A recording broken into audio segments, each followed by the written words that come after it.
얼마 전 서울 송파에 사는 세 모녀가 생활고 때문에 자살을 하는 안타까운 사건이 있었습니다. 이 일을 계기로 우리 사회의 복지제도 문제점에 대해서 많은 지적이 나오고 있는데요. 과연 무엇이 문제이고 또 어떤 대책이 필요할지 한국빈곤문제연구소 서병수 소장님과 전화로 연결해봤습니다. 소장님 안녕하세요. 네, 안녕하십니까. 네, 지난달 26일 송파구에서 이 안타까운 사건 이후에도 이 생활고를 비관한 사람들이 세상을 등지는 사건들이 지금 계속해서 일어나고 있는데 이런 일이 벌어지는 가장 근본적인 원인이 어디에 있다고 생각을 하시는지요? 네, 지금 현재 그 근본적 원인은 그 복지 이제 선정 기준이 아주 비이성적으로 굉장히 높게 설정돼 있어가지고 이 가난한 사람들 밀어내 버립니다. 그래서 사각지대는 사실상 거기서 생기는 겁니다. 선정 기준이 지나치게 높다라는 말씀이신데 지나칠 정도가 아니라 굉장히 높죠. 아, 예. 그렇다면은 뭐 일각에서 이런 분들이 뭐 기초수급자 신청을 했다거나 정부의 어떤 뭐 긴급 복지 지원 제도를 좀 잘 활용을 했으면 이런 일이 좀 벌어지지 않았을 거다라는 얘기에 대해서는 좀 이게 좀 불가능하다라고 판단을 하시는 거네요. 네네, 그 잘못된 이야기고요. 네. 예, 실제로 이 사람들이 뭐 몰라서 근데 그 신청했으면 됐을 것이라는 이야기들을 하시는데 그거는 전혀 뭐 현장을 모르시는 그런 이야기이십니다.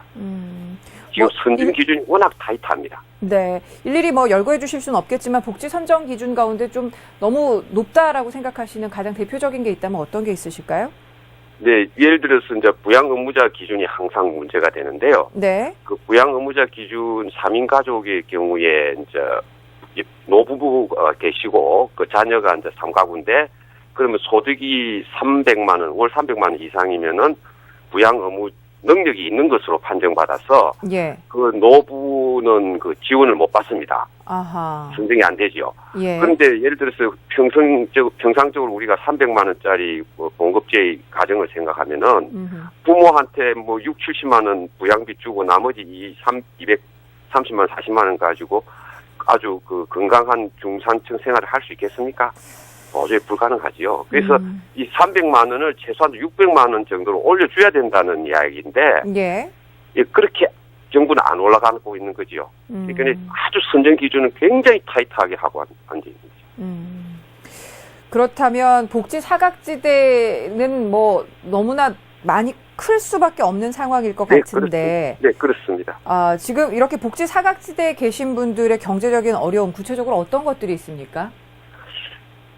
이분들이 지금 사각지대에 분명히 있다 하는 것은 최저생계비가 현재 대략 1인당 60만 원입니다. 네.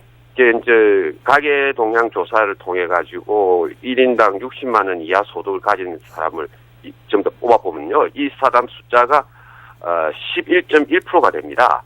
그러면 이 무슨 이야기냐 하면은 전국에 약 550만 명의 그 가난 60만 원 소득 이하의 가난한 사람들이 있다는 것이죠. 2차적으로 물론 재산 기준도 갖다 대야 되고 하면은 이게 더 줄어듭니다만은 네. 일단 소득 부족한 사람이 550만 명인데 지금 현재 기초수급 받고 있는 사람은 140만 명 정도니까 차액인 약 460만 명이 맞습니까? 계산이 네네. 410만 명, 네. 410만 명이 그냥 그 사각지대에 있는 거죠. 그러면 이 400만 명에 가까운 사람들이 소득 부족할 뿐만 아니라 이 사람들 죽어도 열악할 것이고 건강도 별로 안 좋으실 것이고 교육도 아마 낮을 것입니다. 그리고 그 취업도 굉장히 그 불안정한 취업을 하고 계실 거예요. 예를 들어 중노동이라든지 일용직이라든지 이런 식으로 하고 계실 거예요. 그래서 그 소득 하나만 보는 것이 아니라 우리 이제는 빈곤을 갖다가 생활 전반적인 면에서 다 봐야 됩니다. 예. 자, 그렇다면은 뭐 지금 말씀해 주신 대로 생각을 해보면은 복지 선정 기준에 좀 손을 대야 되지 않을까라는 생각이 드는데 어떤 정책적인 지원들이 마련돼야 된다고 생각을 하시는지요? 지금 현재 저희들은 예산을 먼저 정하고 그다음에 거기에 이제 선정 기준을 갖다 붙여서 그 수급자 인원을 130만에서 140만 수준을 유지해 온 것입니다. 13년 동안, 지난 13년 동안. 13년 동안이요? 예, 13년 동안. 그러니까 결국은 정부는 항시 130만 명의 140만 명의 빈곤층만 보호하고 나머지는 모르겠다. 이런 국가였죠. 계속. 근데 지금 현재도 그 행태가 달라지고 있지 않습니다. 그래서 근본적인 문제는 이 예산을 갖다 더 배정을 해줘야 된다는 겁니다. 거기서 모든 것이 해결이 됩니다. 자, 이번 일 계기로 곳곳에서 대청 마련이 논의가 되고 있는 것으로 알고 있습니다만은 아무래도 서울시의 이런 또 사회복지 체계에 대해서도 좀 네. 합점을 찾아서 대안을 제시하겠다는 계획도 서울시에서 발표를 하긴 했는데 서울시의 이 수장께서 당부하고 싶으신 게 있다면 한 말씀 부탁드릴게요.